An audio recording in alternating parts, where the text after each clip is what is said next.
Fan service, quand arrêteras-tu fan service? Salut à tous! Alors aujourd'hui, donc, il sera question, comme promis, de Alien Romulus, réalisé par Fede Alvarez, sorti il y a 2 semaines environ, en France, en Belgique et même aux États-Unis. Donc sortie récente, avec dans les rôles principaux Kaylee Spaeny, David Johnson ou encore Archie Renault. Alors le résumé en quelques mots, donc alors qu'il entreprend des fouilles dans une station spatiale abandonnée, un groupe de jeunes voyageurs se retrouve confronté à la forme de vie la plus terrifiante de l'univers. Alors pourquoi est-ce que j'ai eu envie d'aller voir et de vous parler de ce film? Eh bien parce que j'adore la saga Alien, voilà, tout simplement. Je l'ai déjà dit, je pense, quelques fois, mais la science-fiction est vraiment mon genre de film préféré. Et donc, Alien, bien que c'est une saga que j'ai découvert pas tardivement, mais un peu comme ça, dans le désordre, hein. Le premier que j'ai vu, c'était Alien 3 il y a 20 ans quasiment. Puis encore quelques années après, Aliens, hein, donc Alien le retour de Cameron. Et encore après, Alien de Ridley Scott, et puis encore après Alien la résurrection. Donc, une fois que je me suis procuré le coffret, d'abord en DVD, puis ensuite en Blu-ray. Donc, c'est une saga que j'ai découvert de manière désordonnée, et alors c'est une saga que j'aime beaucoup, pour la simple bonne raison, et ça, je sais que pas mal de mes confrères youtubeurs l'ont déjà dit, eh ben parce que chaque film de la tétralogie, je ne compte pas les Prometheus, Covenant et encore moins les Aliens versus Predator. Mais donc dans la tétralogie, c'est que voilà. Donc chaque film avait son propre réalisateur et donc c'était vraiment un film, un style, quoi. Je dirais que avec en plus des réalisateurs assez talentueux, hein, je veux dire. Donc Ridley Scott pour le premier, James Cameron pour le deuxième, David Fincher pour le troisième et Jean-Pierre Jeunet pour le quatrième. Chacun a réussi à y mettre son style personnel, ses propres obsessions d'auteur, et voilà, c'est ce qui fait que pour moi c'est l'une de mes sagas préférées. Donc d'ailleurs pour moi les deux premiers Aliens, je les considère comme des chefs-d'œuvre absolus, voilà, je le dis comme ça. J'ai un petit peu plus de réserve pour le 3 et alors pour le 4, mais il faut savoir que moi j'aime beaucoup le 4, et oui, j'aime beaucoup Alien la Résurrection. Le 3, je ne le déteste pas, mais voilà, quand je veux dire que ce soit la version cinéma ou la version Assembled Cut, qui n'est pas la Director's Cut, hein, je le rappelle, David Fincher a toujours renié son film. C'est ça aussi d'ailleurs qui me fait dire que, que le film, voilà, qu'on le veuille ou pas, est quand même très problématique. Mais bon, bref, voilà. Et donc, à l'annonce d'un nouveau film Alien, eh ben, j'étais quelque peu, je ne dirais pas hypé, mais en tout cas intéressé. Surtout que, je vais pas vous mentir, hein, Prometheus, j'aime pas du tout. Alien Covenant, bon, je ne l'ai plus vu depuis le ciné, mais ça passait, quoi. Je veux dire, bon, j'irai pas jusqu'à dire, comme certains, que le film est médiocre, parce que je trouvais même que, visuellement, c'était un peu ça le principal intérêt du film, hein, il était très beau, voilà, je dis bien visuellement, hein. Donc on sent que Ridley Scott, en reprenant, la franchise, donc a vraiment voulu, je vais dire, travailler dessus sur le plan visuel, et honnêtement rien à redire à ce niveau-là. Mais scénaristiquement, on a un peu l'impression de tout ça pour ça, quoi, je vais dire, hein, alors que je rappelle quand même que de base, Alien, c'est juste, hein, juste entre gros guillemets, un slasher dans l'espace. Alors oui, il y a beaucoup plus de thématiques, etc., que je ne vais pas rappeler ici, parce que ça a déjà été développé. Et voilà, Ridley Scott qui voulait un peu faire, entre guillemets, ce que George Lucas a fait sur sa prélogie Star Wars, c'est tout réexpliquer, tout réactualiser. Et au final, ben voilà, ça a donné des films assez hybrides. Et donc ici, voilà, donc l'annonce d'un nouveau film Alien, qui plus est fait par un réalisateur, Fede Alvarez, dont j'ai beaucoup apprécié le reboot d'Evil Dead. Je dis bien reboot parce que non, ce n'est pas un remake, hein. Si vous voyez le film et que vous voyez la scène post-générique, vous comprendrez pourquoi. Donc j'étais intéressé. Alors grosso modo, qu'est-ce que j'en ai pensé? Eh bien, il y a pas mal de choses à dire, honnêtement. Voilà, je j'ai pas adoré, j'ai pas non plus détesté. Pour moi, le film, je vais commencer par un peu parler de la réalisation. La réalisation, je vais dire, rien à redire, quoi. On sent que Fede Alvarez, hein, qui est un fan d'horreur, hein, je le disais, hein, son reboot d'Evil Dead était pour moi une bonne relecture, hein, assez classique, en termes de trame narrative, mais quand même, bien crade, bien sombre, bien craspec et surtout, totalement dépourvu d'humour et on retrouve un peu tout ça, bah, dans Alien Romulus, hein. Donc c'est-à-dire que voilà, le film est quand même très sombre, aussi, très noir, parce que visuellement il y a très peu d'éclairage. On sent que aussi, bon, c'est peut-être aussi ce qui m'a touché, c'est que, voilà, contrairement à certains réalisateurs qui se réapproprient, des franchises ou des sagas, ici, il a tenu compte de tous les films et voilà, donc aussi bien du 1 donc de Ridley Scott, du deuxième de Cameron que du 3 de Fincher et même du 4 de Jeunet, donc voilà. Il a gardé enfin, il a tenu compte de la tétralogie et ça, déjà, pour moi, c'est pas plus mal. Même si, bah, voilà, rien qu'à la lecture du résumé, vous l'aurez compris, on est quasi sur le même canevas que le film de Ridley Scott, hein. Je veux dire, c'est quasi la même histoire, on va pas se mentir. Il a d'ailleurs déjà été surnommé, à juste titre, Alien 1.5. À savoir que Alien Romulus n'est pas un reboot, et encore moins un remake, du Alien original, parce que son action se situe entre, bah, je veux dire, entre la fin de Alien et le début d'Aliens, ou d'Alien le retour, voilà. Mais grosso modo, c'est la même trame narrative que, sur le premier de Ridley Scott, hein, je veux dire. Donc on a, bah, une petite galerie de personnages qui vont c'est pas du spoil, hein, mais enfin, qui vont se retrouver confrontés, à l'alien, voilà et mais je veux dire à partir de ça, bah, quand on sait, voilà, on va pas se mentir, hein, depuis quelques années, on sait qu'à Hollywood, on est en plein, legacy sequel, comme on dit maintenant, hein, donc des sortes de, entre guillemets, «soft reboot», suite héritage et c'est le cas depuis maintenant presque 10 ans, hein. Je veux dire depuis évidemment, hein, Star Wars: The Force Awakens, puis, également, Creed, puis encore aussi, je pense qu'ils ont fait ça, bon je ne les ai pas vus, mais avec Terminator, enfin bref, quasi toutes les grosses, sagas hollywoodiennes sont tous passés par là, Jurassic World et tutti quanti. Pour, je dirais peut-être pas pour le meilleur, mais enfin, il y a beaucoup pour le pire et donc voilà, donc ici, j'ai envie de dire, on s'en doutait un peu, ouais, que le film se rapprocherait, très fortement de la saga originale, surtout que, bah, comme je le disais, Prometheus et Covenant ont été, très mal reçus, à la fois par la critique et par le public et donc dans ces cas-là, bah, on part sur les bases d'origine.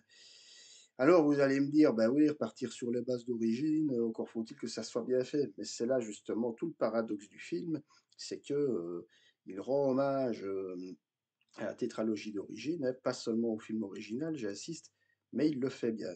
Ou en tout cas, parce qu'on sent que Fede Alvarez a quand même voulu, réaliser, son propre film à lui. Comme je le disais, en termes de réalisation, il reprend les codes qu'il avait instaurés sur son reboot, d'Evil Dead, donc à savoir, comme ça, une mise en scène, très sombre, aussi très, beh, je vais dire, très carré quoi, dans le sens où, ben voilà, dans Evil Dead, c'était forcément dans un huis clos, hein, dans la cabane et alors ici, bah, c'est le vaisseau. Donc en gros, on retrouve le motif comme quoi, le vaisseau et la cabane, bah, vont servir de futur cimetière, hein, il y a pas d'autre mot pour, nos valeureux, protagonistes et donc à partir de ça, il va beaucoup jouer sur la tension et notamment, ouais, le fait qu'il rejoue sur, ce que Ridley Scott avait déjà mis en place dans le film original, à savoir, le hors-champ, donc le fait qu'on ne dévoile jamais véritablement l'alien, qu'il apparaît par petites touches, qu'on va voir les personnages se faire prendre, mais de manière très rapide. Tout, comme je le disais, en jouant également sur les autres épisodes de la saga parce que, voilà, c'est d'ailleurs à ce niveau-là que le film est particulier, c'est que dans la mesure, j'irai pas jusqu'à dire que c'est un best-of de la saga, mais c'est qu'il reprend un peu chacun des codes. Bon, je le disais, il reprend le procédé, du champ hors champ, mis en place par Ridley Scott sur le premier. Il va aussi, reprendre le côté, actionneur bourrin, mis en place par James Cameron dans la suite où, on va clairement voir l'alien, bah, comme, voilà, c'était un peu, à ce niveau-là, Aliens, l'antithèse du premier, hein. C'est-à-dire, en gros, Ridley Scott ne montrait rien, James Cameron, il te montre tout. Voilà, mais vraiment, hein, je veux dire, donc ici, c'est donc l'alien, ici dans Romulus, on va pas le voir pendant une petite partie, mais ensuite on va le voir de manière très, frontale. Il va également partir du principe, voilà, reprendre un peu le motif d'Alien 3 avec Ripley qui débarque sur cette planète, qui constitue uniquement de prisonniers. Bon ici, dans Romulus, c'est pas vraiment le cas, mais on retrouve, voilà, on sent que l'équipage en question est quand même très particulier, comme je dirais. Ce sont tous des personnages, qui sont confrontés, je vais dire, à leurs propres maux, à ce niveau-là, je trouve que c'est très intéressant. Ils ont tous un passé à fuir, voilà, et on retrouve l'idée qu'en gros, ils ont besoin de quitter cette planète pour ne pas y rester prisonniers, en quelque sorte. Et alors, concernant le 4, la résurrection de Jean-Pierre Jeunet, bah là, le côté, je vais dire, très appuyé sur les visages des différents protagonistes, donc le fait que bon voilà, ici, il va reprendre l'idée de Jean-Pierre Jeunet qui adore filmer les tronches, comme je dis, hein, de personnages assez insolites. On va retrouver un petit peu de ça dans Romulus. Donc je dis, donc Fede Alvarez, il se contente pas de se calquer uniquement sur le film original en mode à regarder comme il était génial le premier, il n'y a que le premier qui existe ou quoi. Non, non, cette fois-ci, c'est vraiment la tétralogie de base qui sert de source d'inspiration.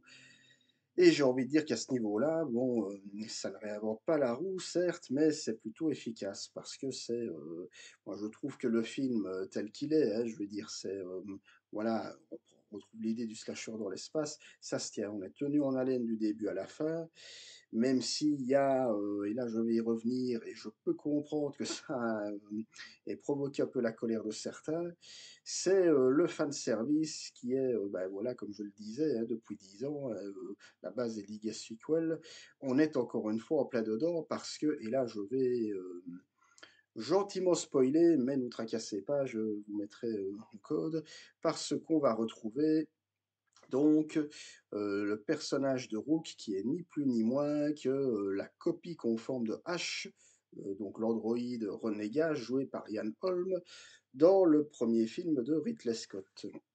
Alors, grosso modo, forcément, voilà, ça tient de la surprise, hein, je veux dire, on peut le dire, et au final, ça sert pas vraiment à grand-chose, quoi, si je puis dire. Bon, mis à part, on retrouve l'idée hein, qui est vieille depuis longtemps, et déjà dans 2001, l'Odyssée de l'espace, de l'androïde qui peut être renégat à tout moment.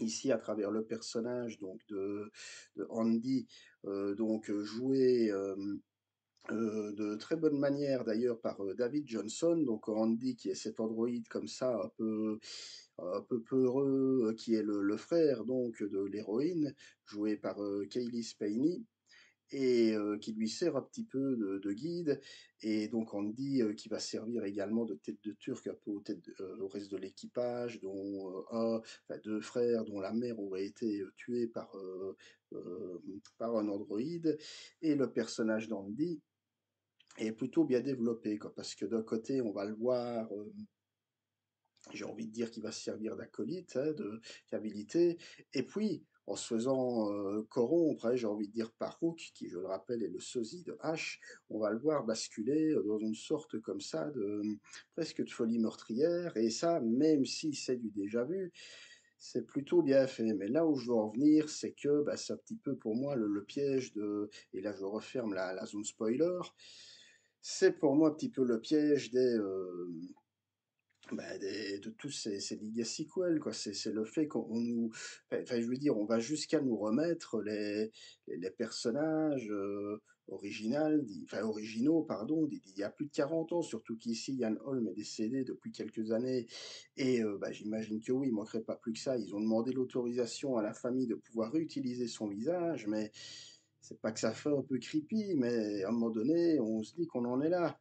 On en arrive à un moment où Hollywood n'hésite plus à aller jusqu'à reproduire, via l'intelligence artificielle ou autre, les visages d'acteurs décédés. C'est un peu malaisant quand même. Déjà le fait de faire revenir, bon je ne l'ai pas vu, apparemment je fais bien, mais Ellen Burstyn dans la suite de L'Exorciste de David Gordon Green, alors qu'Ellen Burstyn a quand même un peu plus de 90 ans, hein, 90 ans, ou Dick Van Dyke, pareil, hein, pour la suite de Mary Poppins, à un moment donné, c'est... Alors je veux bien la nostalgie, machin, mais faut arrêter, quoi, je veux dire, il manquerait plus que faire revenir Clint Eastwood dans un ultime Dirty Harry. à 95 ans. Je veux dire, c'est bon, ici, je m'écarte un peu, mais voilà, il y a à un moment donné ce côté trop appuyé. Alors j'imagine que non, l'idée, à mon avis, doit venir d'Alvarez, qui a écrit apparemment lui-même le scénario.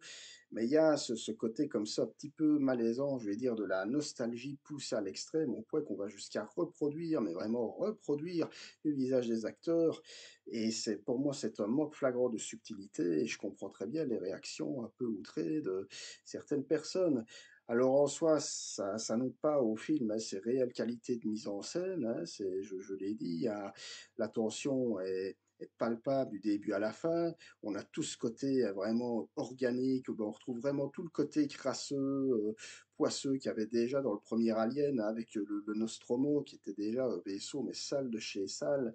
Et en plus, avec l'arrivée de l'Alien, ben, ça accentuait encore tout ce côté misérabiliste et crasseux, et qui ici est bien manié par Fede Alvarez, mais on sent que vers la fin, voilà, dans la fin, et c'est là où le bas blesse, hein, là, on est vraiment en full fan service, hein. Je veux dire, bon, je vais plus trop spoiler, mais on va voir le brave Andy qui va citer l'une des répliques les plus célèbres de toute la saga, voilà, prononcée dans Aliens, donc je n'en dirai pas plus. Et là, on se dit que c'est trop forcé.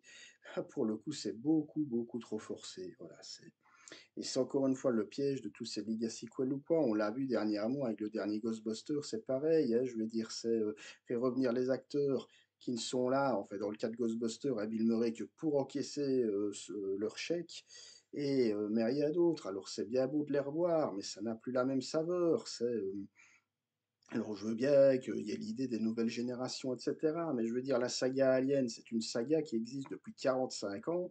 Moi-même, quand j'étais à l'école primaire, ben, on en parlait assez régulièrement, et c'était déjà vieux enfin, oui, de 15-20 ans à l'époque, même si la saga, bon, il y a pas mal d'espace entre chaque volet de la tétralogie, donc voilà, ça peut s'expliquer, mais c'est pour dire à un moment donné, il faut vraiment arrêter avec tout ça. Parce que je le dis, le film en soi d'Alvarez est plutôt bien réalisé, bien mené, j'ai passé un bon moment, je le répète, mais il y a, il y a un moment donné où j'ai envie de dire c'est malheureux, mais pour moi, Alien Romulus, si je parle en termes d'intérêt, d'ambition scénaristique, retombe pour moi dans les mêmes travers que la postlogie Star Wars, ou que même que Creed. Alors oui, je sais que Creed, il y a beaucoup qui l'adorent, etc., mais c'est la même chose. Le premier Creed, excusez-moi de le dire, mais c'est presque un reboot du premier Rocky de 76. Alors oui, ok, le film est super bien réalisé, etc., mais c'est le même schéma, c'est le même schéma. Et c'est pareil, enfin, je vais pas tous les citer, mais avec Ghostbusters, hein, SOS Fantôme l'héritage, voilà. C'est et bon voilà, ici dernièrement, je veux dire, ça a été, enfin, c'est encore un peu différent, hein, je veux dire avec, bon, le dernier opus de la planète des singes, où là, bon voilà, Nouveau Royaume, on repart sur autre chose, et là, pour le coup, je trouve que on peut penser ce qu'on veut du film, mais là, pour le coup, on est vraiment dans quelque chose qui essaye d'avoir sa propre voix. Mais ici, dans Alien Romulus, oui, bon, on retombe dans les mêmes travers du Legacy sequel qui nous plombe depuis maintenant 10 ans quasiment. Depuis Star Wars épisode 7, hein, je veux dire, c'est vraiment le film qui est là à la fois pour réconcilier les fans de la première heure qui ont été frustrés des derniers opus en date, pour faire adhérer une nouvelle génération qui en plus n'a même pas besoin de ça parce qu'elle peut les regarder, ces films. Je vous dis, moi, quand j'étais gamin à l'école primaire, ben voilà, j'entendais parler de Star Wars et d'Aliens, mais je pouvais déjà, enfin, je veux dire, il y avait déjà moyen de les regarder, voilà, ne fût-ce que par leur rediffusion à la télé ou VHS.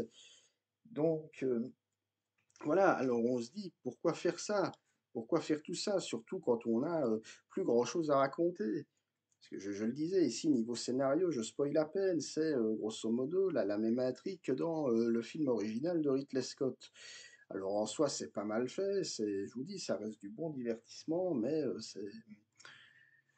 voilà, donc à un moment donné, il faudra vraiment trouver autre chose, parce que là, je vais dire, entre les reprises, hein, bon, je ne vais pas revenir là-dessus, mais de Star Wars, de Creed, hein, je le redis, de Scream, de Jurassic Park, et cetera, là, je pense que c'est, enfin, mis à part, Retour vers le futur, j'ai envie de dire, je vois pas une autre saga qui est encore passée à la moulinette, mais ça commence à faire peur tout ça. C'est parce que ça donne des films, certes, bien faits, hein, dans certains cas, fidèles à l'esprit de l'original et qui tiennent bien la route, mais qui sont rien d'autre que enfin, je veux dire que des produits, mais remis au goût du jour.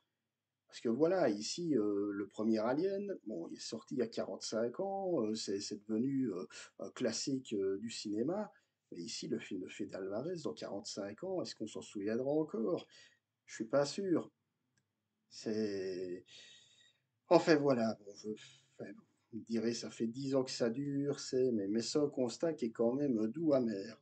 Donc, voilà, donc, bah, grosso modo, voilà, je suis un peu partagé, comme je vous l'ai dit, j'ai pas détesté, j'ai pas non plus adoré. C'est voilà, ça fait le café, ça fait le taf. Alors niveau casting, j'en ai pas encore parlé, donc on a Kailee Spaeny qui est, cette jeune actrice montante, hein, qu'on a pu voir cette année dans Priscilla de Sofia Coppola, que je n'ai pas vue, j'ai entendu beaucoup de bien. Également dans Civil War, bah, que j'ai vu, dont vous pouvez retrouver la critique d'ailleurs, et qui est plutôt pas mal, hein, qui est voilà, une actrice qui a beaucoup de charisme, beaucoup de potentiel. Alors je pense que ça sert à rien, comme j'en vois certains, de la comparer avec Sigourney Weaver, parce que voilà, Sigourney Weaver, bah, premièrement, c'est Sigourney Weaver, hein, charisme, qui a imposé son personnage. Ici, Kelly Spaeny, je ne sais pas si elle est plus jeune ou pas que Sigourney Weaver à l'époque du premier, mais en tout cas, c'est différent. Mais voilà, je trouve, enfin, de toute façon, je vais dire, dans ce genre de film, voilà, on est quand même dans du slasher, on sait qu'il y a la moitié du casting dont on va se foutre parce qu'ils vont tous y passer, voilà, c'est comme ça. Donc, mes mentions spéciales, je le disais, à David Johnson, qui pour moi fait un bon taf dans la peau de Andy, et qui en plus de ça doit jouer littéralement sur les deux tableaux, quelque part entre la bonté et d'autre part entre l'animosité. Donc voilà, donc Alien Romulus, bon film formellement et visuellement, mais narrativement parlant, il tombe dans les mêmes travers que les nombreux League sequels que j'ai cités et recités à travers cette vidéo. Donc au final, ben, si vous adorez la saga Alien, ben, allez le voir, hein, vous ne serez pas dépaysé, vous serez même en terrain conquis, et pour le coup, très conquis. Mais voilà, faites-vous votre propre avis, c'est pour moi la meilleure chose à se dire. Alors, ce sera tout pour cette vidéo. Si vous l'avez aimée, n'hésitez pas à la liker, à la partager sur les différents réseaux, à me suivre également via Facebook, X, Instagram et alors depuis peu Captain Watch. Vous pouvez me retrouver aussi là-bas. Et quant à nous, on se retrouvera très bientôt pour reparler sur les vidéos que je prépare actuellement, qui prennent beaucoup de temps d'ailleurs, sur la trilogie d'Apu, vous pouvez voir ici, de Satya Giray, et alors également sur La femme sur la lune de Fritz Lang. Mais voilà, ce sont de très gros morceaux de cinéma, j'ai envie de bien faire ces vidéos, donc ça prend du temps. Donc voilà, je n'ai plus qu'à vous souhaiter une bonne fête week-end, bonne reprise demain, et à très bientôt. Salut, salut, ciao.